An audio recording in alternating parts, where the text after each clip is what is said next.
Hey kids, hi, can I have some of those? Silly rabbit, tricks are for kids! Ah!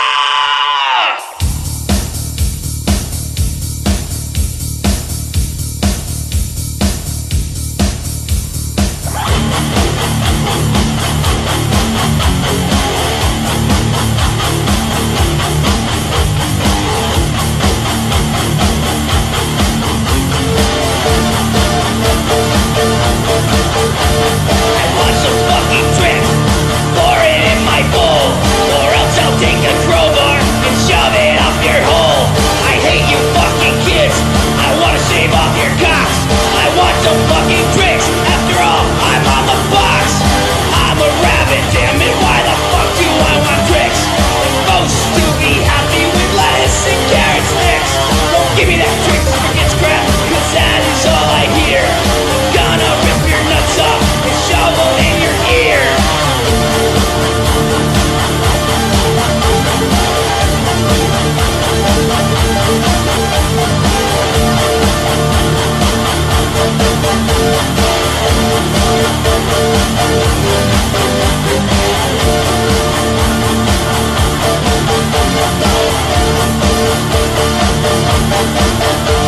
They used to look real boring, now they've got fruity shapes. Before they looked like donuts, now they look like pears and grapes. If you don't give me some of those, your ass I'm gonna punt. The gut big D so it would hurt if I bit your cunt. I'm a rabbit, damn it, why the fuck do I want tricks?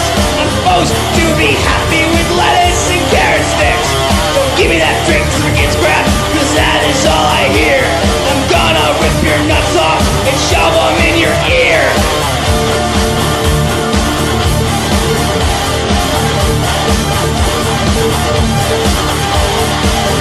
Give me some fucking tricks!